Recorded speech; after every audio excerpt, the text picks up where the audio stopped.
nós temos uma noção de literatura, uma noção de estética, que é como se tudo tivesse, existisse uma clara identidade entre todas as formas de manifestação artística. Isso é uma ideia também do século XVII e século XVIII, né? Aquilo que um crítico alemão, um filósofo alemão, na verdade, chamado Paul Oskar Christeller, chamou de sistema moderno das artes.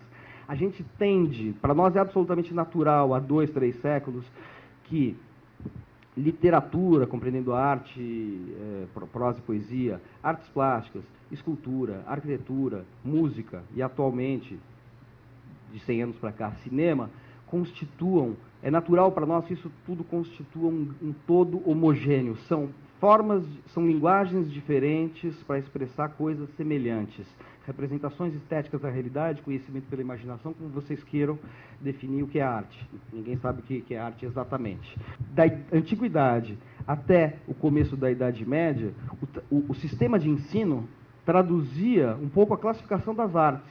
A gente está falando de um tempo em que as discussões filosóficas, que a gente encontra em grandes filósofos como Platão e Aristóteles, elas estão muito ligadas a outras questões. A questão do belo é uma questão metafísica para Platão e não uma questão estética, né?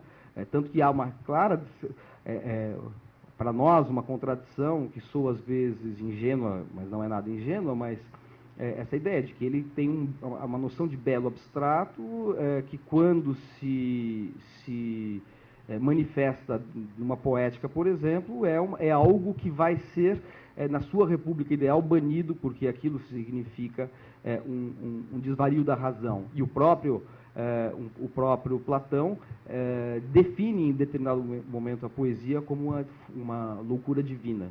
Quer dizer, essa loucura divina é um extravio da razão. Então, há uma relação ambígua em relação a isso, mas não é sistemático.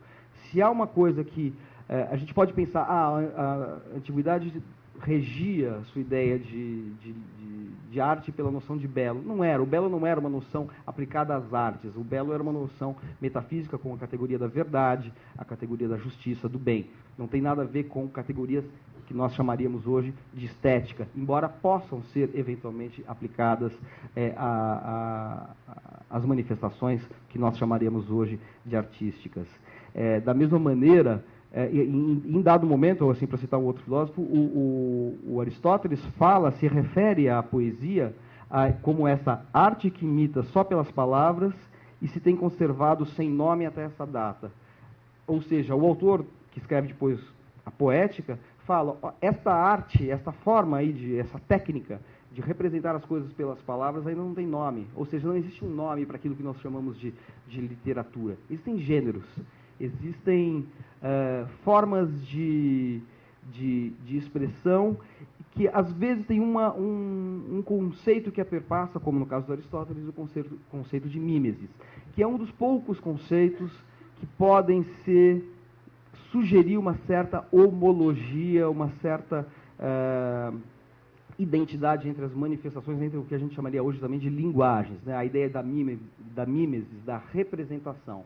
Mas mesmo essa ideia da mimesis, da representação, ela não está ligada, ela está ligada a conceitos que são de origem ora ética, ora de costumes e da relação com o público, com a recepção, com o efeito sobre o público daquilo que se produz.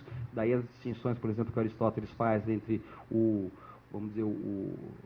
ao analisar o teatro, ele fala do registro baixo, que deriva para a comédia, o registro médio, que seria o drama, e o registro alto, que seria a tragédia. Importa mais o efeito sobre o público do que algo que é intrínseco à linguagem. Ou seja, as poéticas antigas, que são a gênese, ou a origem do que a gente chama modernamente de crítica literária, elas são extremamente complexas porque elas não são sistemáticas. E elas não são sistemáticas porque ainda não existe uma noção de sistema das artes, alguma coisa que seja unificada. Quando você começa a estudar esses autores antigos, isso se aplica desde a antiguidade com Aristóteles, Platão, que formulam princípios iniciais, conceitos iniciais sobre as artes, passa por Cícero, por Horácio, por Quintiliano, e vai chegar em autores do Renascimento como o Castelvetro, Robortello, Tesauro, Torquato Tasso já, e Baltasar Gracian já no Barroco. Quer dizer,